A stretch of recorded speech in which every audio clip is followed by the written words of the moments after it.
Des mesures drastiques pour lutter contre le racket en Côte d'Ivoire. Le gouvernement initie l'opération Zéro Racket Focus 2015.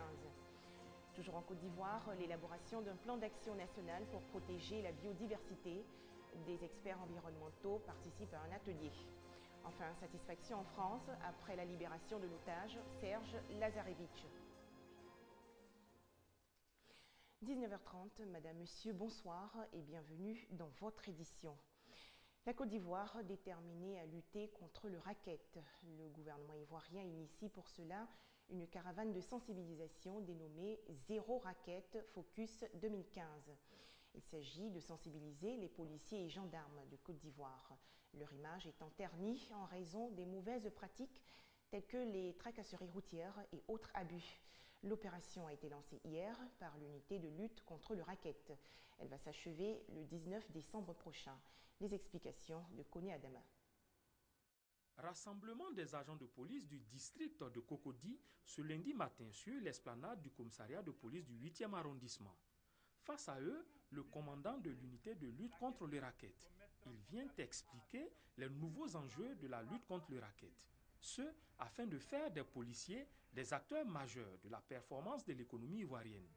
Le commandant Alain Oura leur explique l'impact négatif du racket sur le classement Doing Business dans son volet facilitation du commerce transfrontalier et sur le programme Millennium Challenge Corporation qui contrôle le niveau de corruption dans les pays. Afin de mettre fin à cette pratique sur les routes ivoiriennes, le commandant de l'unité invite les policiers au respect de l'éthique et de la déontologie. Prévu s'achever le 30 mai 2015, cette campagne de sensibilisation concerne les villes d'Abidjan, Bouaké, San Pedro et Daloa. Objectif pour l'unité, sensibiliser 100% des agents de police, gendarmerie, douane, eaux et forêts ainsi que l'armée. Selon la Banque mondiale, la Côte d'Ivoire perdait 350 milliards de francs CFA par an du fait du racket, montant en baisse de 14% depuis la prise de certaines mesures par le gouvernement, dont l'installation d'une unité de lutte contre le racket. 6 331 décès dus au virus Ebola en Afrique de l'Ouest. Les populations se mobilisent de plus en plus contre la maladie. Ici en Côte d'Ivoire, la centrale syndicale Humanisme a animé récemment une conférence de presse. L'organisation exhorte les populations au respect des mesures préventives contre la fièvre hémorragique. Prise du dialogue avec le gouvernement en vue d'évaluer la mise en œuvre des réponses aux différentes revendications des travailleurs, le paiement des primes des travailleurs du ministère du pétrole et de l'énergie, la réintégration des leaders syndicaux du port autonome d'Abidjan, le renforcement de la surveillance épidémiologique à toutes les frontières de la Côte d'Ivoire, autant de sujets abordés au cours de la conférence animée par Soro Mamadou, secrétaire général de la centrale syndicale Humanisme. Selon Soro Mamadou, ces différentes revendications sont pour la plupart liées aux grognes, grèves et menaces de grève constatées ces derniers temps dans divers secteurs d'activité. Pour lui donc, l'amélioration des conditions des travailleurs pourrait apaiser la situation. En créant le cadre de dialogue social logé à la primature avec le gouvernement et les centrales syndicales, vous verrez que ce dispositif va permettre d'apaiser la situation nationale et va mettre toutes les populations en ordre de bataille pour répondre aux défis du développement durable pour que nous soyons un pays émergent à l'horizon 2020. Pour terminer, la centrale syndicale Humanisme s'est dit satisfaite des mesures prises par le gouvernement interdisant les sachets plastiques en Côte d'Ivoire. On faisait le point avec Koné Pargassoro. Une action éducative pour promouvoir les mathématiques en Côte d'Ivoire. L'Institut de recherche mathématique IRMA organise les journées scientifiques. Il s'agit aussi de s'ouvrir davantage aux partenariats de recherche. Les journées scientifiques de l'Institut de recherche mathématique se déroulent à l'Université Félix Houphouët-Boigny de Cocody. La Côte d'Ivoire s'est engagée en faveur de la nouvelle réforme du système d'enseignement supérieur et de recherche scientifique. Cette réforme, licence master doctorat LMD, exige un environnement numérique intégré en vue de mutualiser les ressources, promouvoir la mobilité et améliorer la qualité de l'enseignement et la recherche. Ces journées scientifiques de mathématiques visent à positionner l'Institut de recherche de mathématiques Dans la nouvelle vision de la politique nationale de recherche scientifique et d'enseignement supérieur. Les mathématiques sont une discipline qui se trouve à la base de toutes les sciences. Au cours de ces journées, nous allons également réfléchir pour adopter de bonnes stratégies pour pouvoir conduire ces nouvelles manières de faire. Les participants viennent de différentes structures et vont réfléchir pendant 2 jours. Ces journées sont organisées sous forme de conférences, de travaux en commission et de séances pratiques. Nous sommes en train de découvrir maintenant que le système LMD il va ensemble avec la numérisation de notre système éducatif. Au sortir d'ici, l'étudiant va savoir maintenant qu'il ne doit pas se passer de l'outil informatique et que les mathématiques même en réalité, c'est toujours posséder d'une ouverture d'esprit. La formation va nous apporter quelque chose parce qu'elle nous apporte sur beaucoup de choses qu'on ne connaissait pas, qu'on ignorait bien sûr sur les mathématiques. Donc avec les dévanciers, donc cette information qu'elle nous apporte, c'est une information capitale qui nous permet de comprendre l'importance même des mathématiques. Ces rencontres sont donc une opportunité d'ouverture, de nouvelles perspectives de modernisation du système d'enseignement et de recherche. Un reportage de Grace Kando. Autre centre d'intérêt à présent, le gouvernement ivoirien se dote d'un plan d'action national pour protéger la biodiversité en Côte d'Ivoire. Le ministère de l'Environnement, de la Salubrité urbaine et du Développement durable a initié hier un atelier national de formation. Au menu des travaux, l'évaluation des biens et services fournis par les écosystèmes. On retrouve Grace Kando. Préserver l'environnement, notamment les services d'origine écosystémique. 60% de ces services sont en état de dégradation selon une étude menée par des experts. Une situation qui entrave la lutte contre la pauvreté et la réalisation des objectifs du millénaire pour le développement.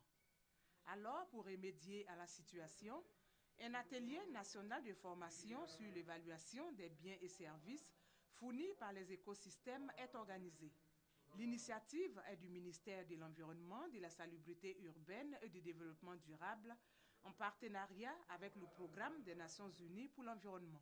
Le développement de l'expertise et la pratique de l'évaluation des services écologiques est une condition nécessaire à l'évaluation de la décision publique. Il s'agit d'un atelier qui essaie de voir quelle est la contribution des ressources naturelles, des services écosystémiques dans le programme national de développement. On va essayer de développer des outils et méthodologies qui permettent aux participants à l'atelier de connaître la contribution des forêts, des ressources halieutiques dans le produit national brut. Cette rencontre va permettre d'avoir des éléments de base sur les méthodes d'identification et d'évaluation des services écosystémiques. Vous savez qu'il y a beaucoup d'espèces qui sont en voie de disparition et cela est très dangereux pour l'équilibre de l'environnement. Donc cette formation va nous aider dans notre activité à préserver la biodiversité. L'atelier dure 3 jours et sera meublé par plusieurs communications et débats. Les meilleurs enseignants et étudiants de l'université Nangui Brogwa d'Abobo célébrés. Environ 47 nouveaux professeurs agrégés et 20 étudiants ont été primés récemment par le ministère de l'Enseignement supérieur et de la Recherche scientifique. La célébration de la rentrée universitaire, une tradition académique. Nous sommes à l'université Nangui Brogwa. C'est un moment de joie mais aussi de réflexion. C'est le lieu de dresser le bilan de l'année écoulée, d'en dégager les points positifs et de faire des projections sur la nouvelle année, notamment la qualité de la formation des étudiants et de leur employabilité. J'ai demandé au président d'université et aux responsables, aux directeurs généraux des grandes écoles, d'avoir pour chaque filière un incubateur, c'est-à-dire une micro-entreprise où les étudiants, après leur formation, vont chercher à appliquer ce qu'ils ont appris. Cette journée est aussi l'occasion de célébrer les meilleurs étudiants et enseignants-chercheurs. 47 nouveaux agrégés du CAMES et une vingtaine d'étudiants des universités publiques et grandes écoles ont reçu le prix de l'excellence du ministère de l'Enseignement supérieur et de la Recherche scientifique. Chaque lauréat obtient un certificat d'excellence et un ordinateur portable. Mes seuls mots vont en l'endroit de monsieur le ministre pour lui dire vraiment merci d'avoir récompensé nos efforts de l'année précédente. Vraiment, nous voulons également lui dire que ces prix nous encouragent beaucoup à aller prôner l'excellence à l'université. Nous assumons une nouvelle responsabilité et nous prenons la pleine mesure de cette responsabilité en tant que maître de conférence agrégé, assurer dans un premier temps l'encadrement des étudiants, apporter notre contribution au développement de l'enseignement de la médecine en Côte d'Ivoire. Le ministre Niamia Konan souhaite que les universités ivoiriennes soient parmi les 100 premières universités aux côtés du monde. Il a appelé l'ensemble de la communauté universitaire à œuvrer dans ce sens. Un reportage de Ami Sissoko. L'université Félix Houphouët-Boigny de Cocody a également célébré un grand homme. Il s'agit du professeur Seri Bailly. Le département d'anglais de l'unité de formation et de recherche langue, littérature et civilisation a voulu ainsi faire connaître le parcours de l'universitaire et écrivain aux générations futures. Que font donc 2 bateaux dans la commune d'Abobo? La municipalité ne dispose d'aucun port, surtout qu'elle n'est pas reliée à la lagune ébriée. Mais un beau matin, comme par enchantement, les populations d'Abobo ont pu apercevoir ces 2 embarcations au quartier Anador. Qui les a construites? À quoi servent-elles? Regardez. 2 bateaux en plein cœur de la commune d'Abobo, au milieu des populations et précisément au grand carrefour du quartier Anador, un quartier sans port et sans baie lagunaire. Que font ces bateaux en ce lieu? Approchés, les riverains expriment leur étonnement.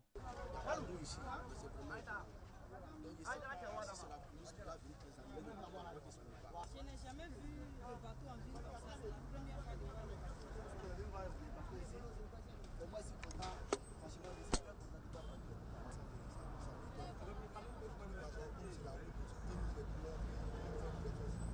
Les responsables étant absents à l'heure où nous arrivons, les ouvriers refusent de parler. À huis clos, l'un d'entre eux a requis l'anonymat. Il explique que ces bateaux en provenance de la France ont été débarqués au port autonome d'Abidjan en vue d'être convoyés au Mali. Toujours selon ce dernier, ces bateaux serviront à assurer le déplacement des touristes entre le Mali et le Niger à partir du fleuve Niger. Un reportage de Serge Gongouma. Le cinéma ivoirien prime ses meilleurs acteurs. La Nuit des Léonards a récompensé récemment 20 acteurs ivoiriens. Cette cérémonie a également rendu hommage à Léonard Groguet, l'un des précurseurs du 7e art ivoirien. C'était en présence du ministre de la Culture et de la Francophonie, Maurice Bandama. Cérémonie des Léonards. Les artisans du 7e art ivoirien sont célébrés. L'initiative est de l'actrice Élisée Yao. Première étape de cette sélection, 44 nominés repartis dans 12 catégories. Cadreurs, acteurs, réalisateurs, scénaristes et production cinématographique, entre autres. Deuxième acte, 12 primés, dont Michel Gou, Adrienne Coutouan, Owel Brown et Souleymane Keita. Un coup de fouet porté au cinéma ivoire selon les lauréats. Que ce trophée vient quand même me demander de me remettre au travail, parce qu'à partir du moment où le trophée te tombe sous la main, ça veut dire que les yeux sont braqués désormais sur toi, tu n'as plus droit à l'erreur. Les Léonards sont bienvenus. Les Léonards sont bienvenus parce que l'actrice ou l'acteur va se rendre compte que ce n'est pas pour ton film qu'elle est là pour être la meilleure. Les Léonards récompensent l'excellence, donc il faut se battre, il faut être meilleur dans son domaine, il faut se donner, il faut aller à l'excellence. Il y a aussi des distinctions spéciales attribuées à des pionniers et monuments du cinéma ivoirien. Cérémonie rehaussée par la présence des autorités, mais aussi par un invité spécial, Bola Abayomi, à l'état civil, Fabien Odeoye Lojede, célèbre acteur nigérien de la série Jacob Cross. Sans oublier des prix décernés à titre posthume à des personnages qui ont fait les beaux jours du cinéma ivoirien, à savoir Désiré Ekaré, Henri Duparc, Yoko Zoloa, Kitia Touré et David Alodji. Instant émotion aggravé dans les mémoires, les Léonards, évoquant l'acteur ivoirien Léonard Groguet, célèbre le cinéma ivoirien qui a vu le jour dans les années 60. Des précisions de Franck Quadio. La France n'a plus aucun otage dans aucun pays du monde. Après 3 ans de captivité dans le Sahel, Serge Lazarevitch, 51 ans, a été libéré aujourd'hui. Il avait été enlevé par un groupe d'hommes armés au Mali en novembre 2011. L'enquête sur le crash du vol MH17 de la Malaysia Airlines se poursuit. Les premiers débris de l'avion abattu à la mi-juillet dans l'est de l'Ukraine sont arrivés aujourd'hui aux Pays-Bas. Ils doivent être acheminés à la base militaire du sud du pays pour reconstituer la carcasse.